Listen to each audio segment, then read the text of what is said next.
जय महाकाल दोस्तों, आप लोगों का स्वागत है हमारे यूट्यूब चैनल में। आज हम देखेंगे इन्वायरमेंट से। हमारा ये टॉपिक रहेगा परितंत्र के प्रकार। ये हमारा टॉपिक है आज का। इससे आपको यूपी टेट सी टेट में 3-4 नंबर का आपको मिलेगा इस टॉपिक से, है ना।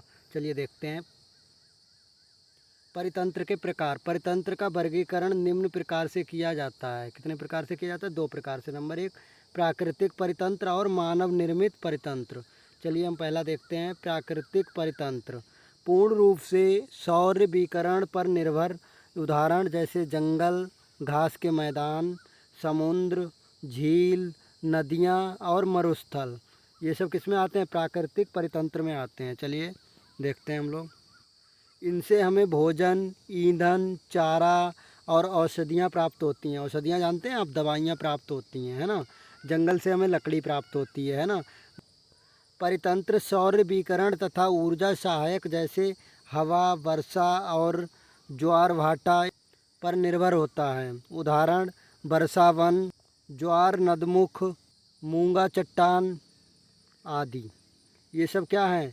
ये हमारे प्राकृतिक परितंत्र हैं, है ना। ये सब हमारे प्राकृतिक परितंत्र हैं। चलिए दूसरा देखते हैं। मानव निर्मित परितंत्र। सौर ऊर्जा पर निर्भर। उदाहरण खेत और एक्वा कल्वर तालाब। ये सब क्या हैं? सौर ऊर्जा पर निर्भर हैं। ये किस पर निर्भर है? ये सौर ऊर्जा पर निर्भर हैं। जीवाश्म ईंधन पर क्या निर्भर है? जैसे नगरीय और औद्योगिक परितंत्र। ये किस पर निर्भर है? ये जीवाश्म ईंधन पर निर्भर हैं। खाद्य जाल क्या है? खाद्य जाल क्या है? भोजन या ऊर्जा संबंधी आवश्यकताओं के आधार पर परितंत्र में विभिन्न जातियों के बीच के संबंध को खाद्य श्रृंखला कहते हैं। क्या कहते हैं? खाद्य श्रृंखला कहते हैं। खाद्य श्रृंखलाओं के प्रकार। खाद्य श्रृंखलाओं के कितने प्रकार हैं? चलिए देखते हैं। नंबर 1 3 चरणों वाली खाद्य श्रृंखला। जैसे घास, हिरन और शेर। हिरन घास को खाता है, हिरन को शेर खाता है ना। 4 चरणों वाली खाद्य श्रृंखला। घास, कीट, मेढक और बाज। मतलब कीट का संबंध है घास से, मेढक का संबंध है कीटों से और बाज का संबंध है मेढक से। बाज है वो मेढक को खा जाता है। चलिए 5 चरणों वाली खाद्य श्रृंखला देखते हैं। कीट का संबंध है घास से, मेढक का संबंध है कीट से, सांप का संबंध है मेढक से और मोर का संबंध है सांप से। मोर है वो सांप को खा जाता है। चलिए देखते हैं पर्यावरण संरक्षण। ये क्या? मनुष्य और पर्यावरण का साथ अटूट है। पर्यावरण को हुए नुकसान का सीधा प्रभाव मनुष्य पर पड़ता है। जो पर्यावरण को अगर नुकसान होगा उसका प्रभाव हमारे मनुष्य पे पड़ेगा। जैसे मनुष्य पे बहुत सी बीमारियां फैल जाएंगी। देखा हो कोविड-19 जैसे आ गया था, ऐसे ही कई वायरस उत्पन्न हो जाएंगे अगर पर्यावरण दूषित होगा। पर्यावरण प्रदूषण से क्या होगा? हमारे शरीर को हानि होगी, है ना। जैसे देखते हैं पर्यावरण की देखरेख का जिम्मा मनुष्य ही पहुंचाता है। परंतु यह भी सत्य है कि पर्यावरण को सबसे ज़्यादा नुकसान मनुष्य ही पहुंचाता है। जो हमारे पर्यावरण में फैक्ट्रियों से जितना प्रदूषण हो रहा है, ये सब कहाँ जा रहा है? पर्यावरण में जा रहा है ना। इससे हमारे पर्यावरण दूषित हो रहा है और जब पर्यावरण दूषित हो रहा है तो इससे मनुष्य पे इसका प्रभाव पड़ रहा है ना। चलिए देखते हैं।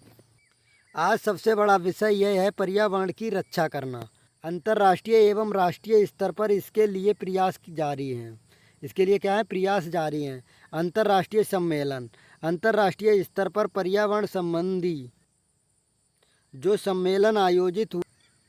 मानव पर्यावरण स्टॉकहोम सम्मेलन, ये 1972 में किया गया था। किसमें किया गया था? 1972 में किया गया था।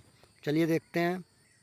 यह सम्मेलन स्वीडन के स्टॉकहोम शहर में 5 जून 1972 को आयोजित किया गया था। पर्यावरण के संरक्षण के संबंध में अंतर्राष्ट्रीय स्तर पर यह पहला प्रयास था। सभी के लिए एक ही पृथ्वी का सिद्धांत इसी सम्मेलन में अपनाया गया था।